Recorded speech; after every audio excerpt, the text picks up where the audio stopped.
Our goal or our agenda tonight is to answer a couple of questions. Why an MBA? Why to get an executive MBA? What it means to have one? Why that might be the right next choice for you. Hopefully that's answering some of the questions you're asking yourselves. The second one is why do it through BYU? Why choose Brigham Young University for your MBA program? Then we're going to do a program overview, tell you a little bit about what it looks like to be a BYU Executive MBA. And then we will finally end with the application process and next steps forward. I'll open it up in a fun way by asking you guys hard questions. My guess is career advancement, increase your salary. Wait, slow down. We got to check on the board. So number three is switch careers, get a better job. That was good. And I heard the number one, which is, money. Networking opportunities. BYU is a great place for networking. I've never seen an alumni network like what we have here at BYU. Pretty much any company, any country, anywhere in the world, people know our reputation, know our alums are out there. Chad, I won't take all of them. Matt, you're doing great, man. I would say, well, maybe build a better world. I'll be altruistic on that. Is that? That is on there. Okay, there we go. Make an impact. And then I'll give you one that you probably will nod your head as soon as I show it to you. The number two reason, well, yeah, I'll give you number two is, I'll save number two. Number seven is personal development, right? It's improving, it's progression, it's becoming a better person. We like that one, personal development on the board. And then I'll share with you the while you're thinking of what number two and number five might be, I'll give you the worst reason that people get an MBA from any school anywhere is to check that box. Just to have the degree, to add those three letters after their name on LinkedIn or whatever. Nothing wrong with it, but it's not a great reason, but we hear it a lot. Any guesses for number two and number five before we do some reveal? Well, there's got to be some mention of education, right? There it is, number two. People want to develop the knowledge or add top tier skills to their skill set, to their resume. And then number five, you'll nod your head when you see it. A lot of people come into an MBA looking for the skills to begin their own company, to start their own business. And I'll tell you, those are the top 8 reasons we hear over and over, not just for BYU, but for anyone pursuing an MBA in our full-time program at the executive level. Here's what you don't expect. Those are all great reasons, and those are all benefits you definitely will get from becoming an MBA through BYU. But what you actually get, and the big plot twist that we reveal to our candidates, is this is an in-person program. This is a demanding program. This is something that requires a lot of you and therefore gives a lot back to you. But what you really receive from your BYU MBA is nothing short of a life-changing transformation. I'll share with you a quote from a member of our class of 2023. She said, "This program has changed the course of my life. Doors have opened, I have no ceiling, and there's no problem I can't handle." That's where we want you to get. Again, we're BYU, so you might not hear this on other info sessions as you're learning about programs, but we want you to succeed. We want you to make your millions, to take care of yourself and your family, but we also want you to make an impact for your community, for your organizations that you believe in, for those things you support, and really go make a dent in the world to have that kind of an impact. So now you may be asking, how will becoming a BYU Executive MBA transform you? And that's kind of the conversation we want to have going forward for this next section, is we want to cover the values and experiences, faculty and academics aspects of the program, experiential learning, which is something like you won't see anywhere else in other programs, and then finally the peers and network. And to cover those topics, we are very fortunate. As I said, I invited Professor Troy Nielsen to join us on this call. He's been with BYU since 2008. He came from such illustrious institutions of learning as Utah Valley University, University of Utah, which is just up the street from us, Cal State San Marcos. He was formerly a department chair and an associate professor, and he spent industry and career experience at Anderson Consulting, what we all know today as Accenture, and has won during his tenure time numerous teaching awards. And he's taught at every level. Is this true, Troy? PhD. It is true, yeah. MBAs, executive In fact, MBA. every semester now, I'm teaching executive MBA classes, full-time MBA, and undergraduate. I'm fortunate, at least for me, it's fortunate that I don't have the same research expectations as my research colleagues. So I'm a full professor, and I'm what's called a professional track, which means greater industry experience and more focus on teaching and developing programs and less focus on the academic research. Perfect. And where will they see you inside of the MBA program? Yeah, for the executive program, one of my colleagues, Peter Madsen, and I teach the strategic human resources class that every student takes in their first year in the program. And then I teach an elective course on career development, career management for second years. And at least since COVID, that class has been fairly popular. Well, I'd love to keep you talking, Troy. Again, I appreciate you very much spending some time with us tonight. I'm going to just advance through a couple of slides and let you take the show for a while. Yeah, happy to do that. So I've been involved with the executive MBAs, as I said, since 2013. So for the past decade. And my first introduction into the program, we're teaching this careers class and also doing our helping lead one of our foreign business excursion trips, which is a capstone experience that students get toward the end of the 2-year program, to probably to one of 3 different locations. I went to Asia and just had a wonderful experience with them. And so man, I don't know how far back those photos are going, but Troy, you didn't know I had this slide, huh? No, that is a little, I'm trying to think how far back that was. No, this is only 6 months ago. This one in front. This is you in Thailand, right? Oh, yeah, that one was with 42 undergraduate students in Taiwan this past May at Amazon Web Services. You did some good cyber stalking, I think, Sean, to pull up some of these. But yeah, I have teenagers. I have to. Yeah, I have a PhD in figuring things out online. Yeah. Well, I was told when I was invited to teach in the executive program, be thinking about what your students could take and use the next day, the next week at work. And because of my consulting background and just my focus on, I guess my lesser focus on academic research, I really focus heavily on kind of the practical application of topics in talent management and in all the people processes in business, which with our executive MBAs, they eat that up because 90%, I think, of the challenges that you deal with on a day-to-day basis in work are people-related issues. But I've found great value in working with our executive MBA students. They come from a much greater diversity in age and career stage than our full-time MBAs, for example. Our focus as BYU Marriott is to really, we've kind of doubled down on, we want to help people become more like Jesus Christ, more the type of leader that he was and is. And we want people who will go out, whether they're members of the Church of Jesus Christ of Latter-day Saints or not. And we usually have in a cohort, we'll typically have 10 to 15% of the students are not members of the church. And we've been greatly enriched, quite honestly, about them sharing their faith, their beliefs, and vice versa. But we really are wanting to help people transform both as professionals and as people.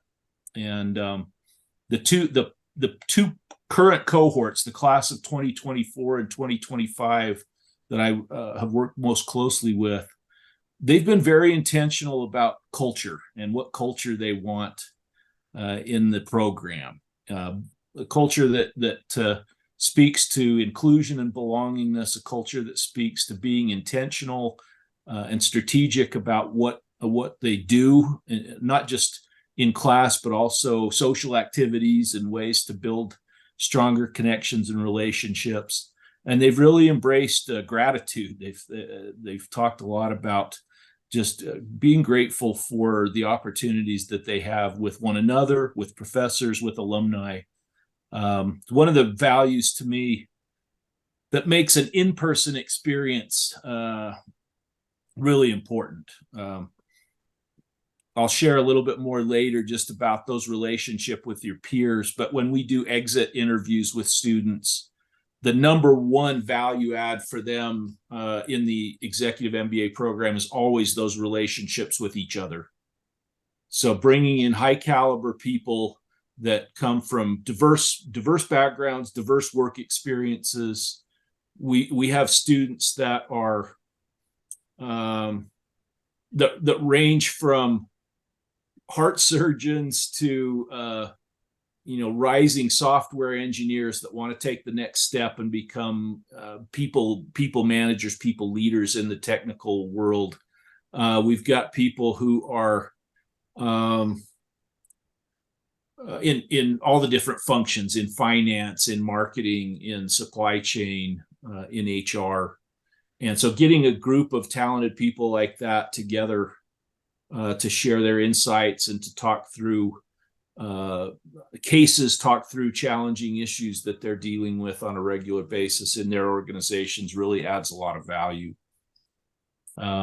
This slide that you see, peers and life connections, each cohort tends to figure out ways to stay in touch after the program. And compared with what I hear, at least from people who do online MBAs, this is a real value add to me with an executive MBA that's in person, is that those relationships go deeper. They tend to last longer. They have a longer shelf life and are really things that they're people and relationships that bless people's lives for a long, long time. Love it. We've got just faculty and the academics. You can see where our faculty come from that teach in the executive program.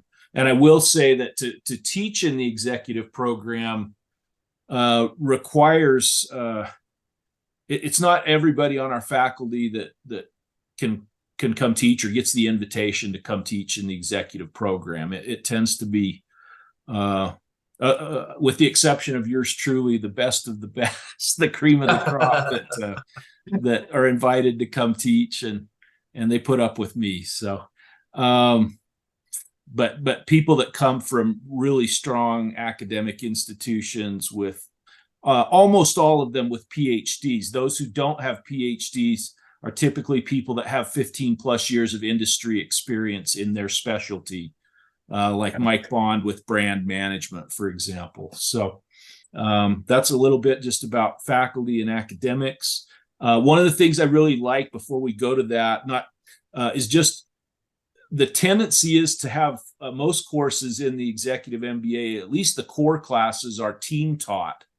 So you actually get exposure to a couple of different experts during your class sessions. And not only do they integrate and really coordinate what's being taught, but you're going to get, sometimes we have mild differences of opinion, at least, about different areas of our subject matter. And that's fun to have those types of discussions within our EMBA courses. Experiential learning, huge part of, again, the experience that helps transform and helps us, sometimes for some of our students, puts us in less than comfortable circumstances, at least some of the outdoor experiential activities. The one you see on the left of this slide is from what we call our epic learning adventure, which takes place toward the end of your first year in the program. We've got a couple of faculty, and then they've got some people that help them. We take all the students down to Moab or around that area here in southern Utah, and you get to participate in a variety of activities, from hiking to rappelling to, I think, mountain biking. And they provide different options, different levels of strenuousness for just depending on what people's level of health is and limitations that they may have that way. But it gives people a chance to see each other in a different kind of circumstance. And they tie it together in a course called Leading and Thriving that really focuses on principles for effective, healthy lives. On the right, you see that was a picture from one of our FBEs, I believe, in the Philippines. It's still coming kind of out of COVID, just after COVID had ended, but still with a lot of masks that you see there. But this was at one of the church services, I believe, there in the Philippines. Yeah, I can see a church sign back there. Yeah, on these FBEs, I'll talk a little bit about those momentarily, but that gives about 14, 15 days where groups of our EMBA students get to travel with one another and really see each other again in a variety of contexts. I can jump to that. Yeah, here's the FBEs. So again, there's historically, we've typically had 3 different options for students, and this is built in for the student, built into the tuition cost of the program. And the 3 we've usually had is an Asia trip, Europe, and India, Middle East. Last year, earlier this year, I should say, it feels like last year, but earlier this year, for the Asia trip, they actually ended up going to Australia and New Zealand, which is not normally the case. But because COVID was still challenging to get business visits in some of the Asian countries, they decided to go to Australia and New Zealand. I've participated on 4 of these over the years and will be participating in one this next May. They usually happen in May. We try to end them before they conflict with high school graduations and things like that toward the end of May. Excuse me. But we're going, for example, instead of Australia, New Zealand, we're going to Japan, Hong Kong, and then Vietnam, Cambodia, and Thailand. And they're usually about 15 days, combination of business visits, cultural visits, and then some free time. And we'll get to tuition. We have tuition on a whole other slide, gentlemen, so don't worry about that. But I do want to ask at this point, Troy, what is the cost for this amazing, life-changing adventure? Say that again, Sean. How much do they have to pay for the foreign business excursion? They don't have to pay anything other than how's that for salesmanship on the call? Right? That's great. Well timed. Well played. Yeah, to me, it's amazing that this is part of what you're signing up for. Again, at BYU, we look at the world as our campus, and we really do believe in that we'll pull people. There'll be international and national students that you'll be interacting with, and there'll be these international experiences, and that's par for the course. It's part of the program. It's a critical piece of that life-changing transformation. And we can talk more about the FBEs at some point in this call too, if you'd like. One more story. So this is another couple experiential learning opportunities. What's called Residency Week, and Sean, you're going to go over a little bit about that in the logistics later. If you want to start talking about it, I'll jump right to it because you know more about it than I do. Well, Residency Week is our initial orientation process for people beginning the executive program. So you see, we call this the Candyland chart with all these different colors, and you can see down below what the legend is, which courses each of the colors represents. But when you start the program, the latter part of July, so July 28th in this case, we get all the incoming students together, and they have a variety of orientation activities that first week where everybody's together. And the one on the left you see is out at Camp Williams, if you're familiar with that, just out by Lehigh, kind of west of Lehigh. There's a variety of outdoor obstacles, ropes, different types of events and activities that you have to use some creativity, you have to do some problem solving, and you work in teams. Couple So ways you to start- get uncomfortable, a couple ways to get Yeah. wet. That's right. And there usually is informal betting, I think, on who will get the most wet when you're out there. But The wet feels good. I mean, it's it does feel August. good. Yeah. End of July, this is usually a welcome thing for most people that are doing this. Oftentimes you'll have second years that are in the cohort before you that will be there to help kind of advise and guide the teams and take part in this activity. And then you've got a business visit, I believe, on the right. I think with a not on one of our FBEs, because I think most of the EMBA students were in this slide. And those happen. So the FBE you can see in year two. Yeah, now those dates. I know those dates have been moved forward from, so it's not this year coming up. It's May 2nd to the 18th. Sure. And we just moved those ahead earlier in May so that we're not conflicting with participants having any high school graduations or things like that. Yeah, this isn't the proposed calendar for Right. your schedule. The biggest takeaway we have on the Candyland chart is just to know this will be given to you in advance, because we recognize BYU is very aware in the executive program that you've got work-life balance you're dealing with. You're working full-time. You're trying to do this education on top of raising a family, being there for your other responsibilities with organizations, service groups, those types of things. We totally understand that. So we think it's the least we can do, right, is to provide you a calendar, pretty much set in stone that you can plan by for the next 21 months. As you look at taking on this this challenge and this experience in your life.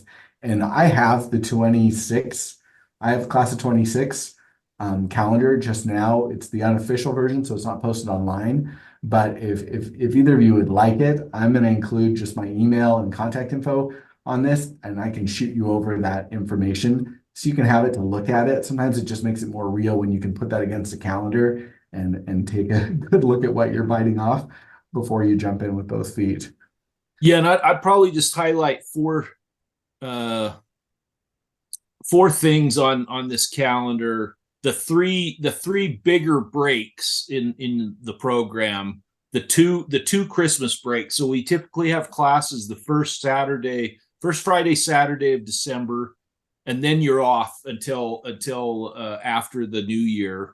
That's all these holes in the calendar right here is we don't want to get in the way of your family and holiday time. And then you have usually ending about mid-May, and you typically have off until the start of year two of the program, the latter part of July. So you got the bulk of the summer that's off.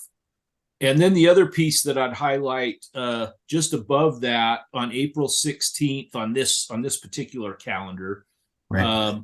An annual event that is for current students and alumni called Career Boost. And we'll bring in a keynote. We'll have some breakout sessions for helping those students and alumni who are looking to upgrade their career opportunities. If that's improving their LinkedIn profiles, if that's how to network more effectively, resume development, how to hone your professional brand and make sure that brand is both of greater awareness and kind of stronger in your current company, those types of things. So that Career Boost is an event that is well attended typically in the month of April and happens each year. A couple more housekeeping things we want to make sure we've covered, and then we've talked a lot at you, both Chad and Matt. We're glad to have you here, and we can make this very personal and custom since it ended up being the four of us. We had a few dozen sign up, but I'll tell you what you already know. People don't like to do things live anymore. It leads to potentially awkward conversations like the one we're about to have. And so I think people sign up for things and expect to get the recording and just watch it in their own time. But we appreciate you're here tonight. And here's some of the profile that we promised at the outset of what a BYU Executive MBA looks like. We're attracting full-time professionals, executives, people in leadership roles, people that are pushing to be in greater or deeper leadership roles with an average of 12 years of work experience. So that's 12 years out of undergrad on average. So we'll have people with 8 to 10, 15 to 16. You know how averages work. But what that changes is the professors teach very differently. So we have these faculty of world-class professors from world-renowned universities who are here electing to work with the Executive MBA program. They're really the best of the best from all over the world who've come into this, but they teach class differently at the executive level. Troy, correct me, but I've seen these classes where the professor will share what's the academic right response. They'll share best practices as they see it and as they've experienced them in their own careers. And then they'll lean back and let the class talk to each other. And so it's the real benefit of having, a dozen years of work experience from each member of that class in a good sized cohort like we like to have established, where each person will share, oh, here's how we solve that at Qualtrics, or how we're doing that at Adobe, or with, in our experience at Amazon. And you want to hear from each other as much as you're hearing from the professors, and the professors welcome that level of exchange inside the classroom. Yeah, definitely the case. Both the in-class content and then usually assigned deliverables. I know Peter and we try to focus on not having busy work and making sure that the deliverables we do have could be practically used or have value to our EMBA students in their careers, in their jobs. So that's I think Sean's right on point there that we try to leverage both the collective knowledge and experience in the room, not just from those of us as professors coming to teach. And there will be some theory typically in class, good theories, but the heavy focus is on practical application of those theories. I love it. Yeah, we want you to be able to go to class on Friday and Saturday and then put it into work on Monday. Like put it into practice when you're back in the office with your current position. I said it before, but here it is again. It's designed for busy professionals. We know you're balancing your education on top of your other responsibilities. And so to make that easy, here is what class actually looks like. And this is really the last of the big slides besides the price tag, which is a great slide reveal we're going to work up to.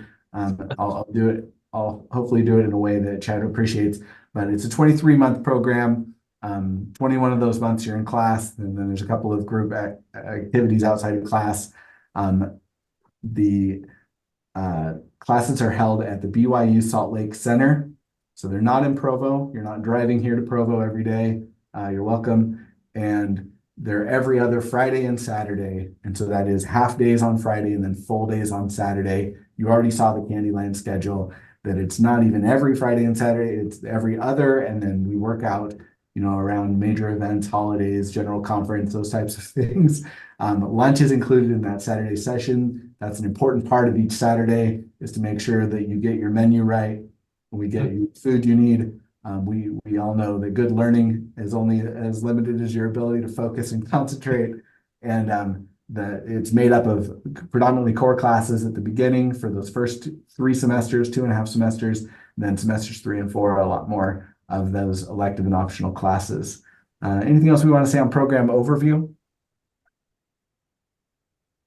No, I just since we just did Saturday class sessions, I just add again keeping it lively and experiential, and we go 8 to 11, but with a 15-minute break somewhere in that mix, and then you got an hour for lunch provided by the program, and then you have a 15-minute break sometime in that noon to 3 afternoon session on Saturdays.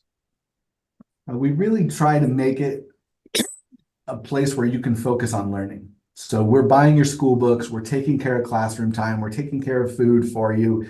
When you're focused on work, you can be at work. When you're focused on school, you can be focused on school. And we've tried to build a program as much as possible to allow for that. Again, it's an executive program, so we know that there's a bunch of little things that we have a full-time program representative with Brittany Green who's there for you for anything you need. She takes care of that stuff so that you're not busy with busy work, if that makes sense. Yeah, the last couple of things we want to share with you, and then let's talk a little bit about, I would love to hear your current career position, your goals, why an MBA makes sense for you. But this is the company we keep. You'll recognize some of these logos from here locally in the Utah area. We attract a lot of students who fly in or drive in from a couple hours away or from a few states away. We've have alums that did the whole program while living in New York, DC, California, Arizona, Seattle, making the trip every 2 weeks into town. So if you guys are both of you all, where do y'all live? Are you doing this commute from far away, or are you going to be flying in? I'm in Alpine, so not too far away. So Chad's gonna be flying in. I'm in Sunnyvale, California, so just north of San Jose. Nice. So I would be flying in. Can I share a fun fact I know about Sunnyvale? It is one of the suburbs with the highest quantity of corporate headquarters in America. That's where I live here. Who do you work for, Matt? LinkedIn. That's fine. I'll have to ask you about a few former students of mine who are at LinkedIn, but we'll do that. Yeah, I'm sure I know all of them. I've actually heard your name from some of them. Oh, okay. Roy, all good things. All good things. Don't worry. Hopefully so. I told you we don't get Troy on. This is the first call I've gotten Troy roped into, and so we're glad to have him. He's a celebrity. Chad, where are you currently at? So I'm a pediatrician, and I practice in Utah County. I don't think we have your logo up here either. Yeah, yes. Alpine Pediatrics is our logo, so that's the group that I work with right now. And considering I'm a partner in our group. I'm a part owner of our group, but I have a strong interest in the business aspect. I did a minor in business as a student at BYU years ago, and I love those classes. I really enjoyed them a lot, and I've used them a lot. So that's where my interest stems from, of maybe transitioning to a career, possibly a non-clinical career later. So looking at options going forward. And Matt, what was your undergraduate training in? I studied communications primarily with the goal of organizational communication and management. So a lot Fantastic. of the similar things that you might be familiar with. Absolutely. Both great backgrounds. We've had a few people from the healthcare and services and industry before, right? Oh, yeah, for sure. Yeah. Wide ranging from those with their own practices to we've had a few students that are at the U of U medical school in one form or another, and kind of looking at more administrative roles in the future and wanting to get more of that business, kind of the business fundamentals, and definitely a lot of people that come from great technology companies. So, well, my background, I did my undergrad in marketing, and I did my MBA with an emphasis again in marketing, thinking I would just go the nice, comfortable corporate marketing route. Well, I finished my MBA. My company was paying for it, and I was working for a little company down south called Home Depot. I graduated in 2008, and they laid off me, my whole team, my boss, my director. None of us had jobs. And so I finished my MBA, in the fortunate position of being unemployed, and started working in an ad agency. And I just share that because so many a lot of our MBAs in the full-time program, all the MBAs transition. They have to quit their jobs to come into the program. And they all have new jobs, sometimes new careers, new industries, completely new verticals for them by the time they finish their MBA. And it's not that way in the executive program. Most people are not trying to change careers, but I'll share that now. So then I built and sold a company in 2017. I sold that for a few $1 million, and now I consult. And it's interesting how many of my friends, how many people I talk to, run into that are dentists, surgeons, radiologists, lawyers, CPAs that that are now telling me, Sean, I'm going back and getting an MBA. I'm adding that to my skill set, to my, a lot of them are being pushed into business ownership or partnership roles. And they're saying, you know, I learned what I needed to do to be the best in my practice or my industry, but now I'm adding that additional skill set of being an MBA for the business ownership, business management, you know, a lot of the financial side of that. So all of that was not really a segue into this slide, but it does kind of tie in. If I can talk about the first couple bullets, and then we have Professor Troy Nielsen on, so I'll let him talk about the elective there. But the career boost is something we that's optional, that we put in there because so many of our executive MBAs have said, you know, I also need to be leveling up, looking out for myself, my own personal brand, my own personal career path. And so this might be of interest to you guys, but the MBA Exchange is also our own network of job postings that is connected with all of the BYU alumni network. Did I get that right, Troy? Yeah, I believe. Well, I actually think MBA Exchange is broader than just BYU, but Oh, you're right. You're right. Yeah, I'm thinking of the alumni network where the exchange is all business programs. So there's job opportunities, there's career development things inside of that that are there too for the offering. Again, as needed, we just want to make these things available because I kind of hinted earlier, but the BYU alumni network is amazing. It's thousands of people who are loyal to the school and know the brand of our program and are willing to stick their necks out, hire or train or network into it for the benefit of members of that community. and then the elective class, as I mentioned before, it usually attracts two different types of EMBA students. One is the student who knows they are trying to pivot at their current career stage, either to a different industry and or a different type of work. And then the other is the individual who loves the trajectory they're on currently, but as Sean said earlier, they're looking to level up. They want to make sure they maximize their opportunities available to them. So we go through from kind of a starting intake assessment that they'll do with me, a coaching session, so I understand their context. We go through resume development. We go through LinkedIn profile strengthening. We need to have Matt come kind of probably share some LinkedIn insider tips about those profiles and networking. What not to do. All the secrets, that we don't tell you. All the secrets. That's what we need to know. Connect with everybody and spam them. We talk about career plans, about networking and mentoring, how to do pivots more effectively, how to some of the challenges and trade-offs when you have a successful career path, and just making sure that you're not that while we're pursuing great career opportunities, we're also keeping other aspects of our lives vibrant and healthy. So it's a very practically focused class, and one that I'm passionate about, love to teach. And actually still for now, at least, my primary book that I use in there is The Startup of You by Reid Hoffman, the co-founder of LinkedIn, and Ben Koznacha, who applying kind of these entrepreneurial principles to your career pursuits, which I found very interesting when they first published it, and continue to find it valuable. Perfect. I'll hit these last two slides.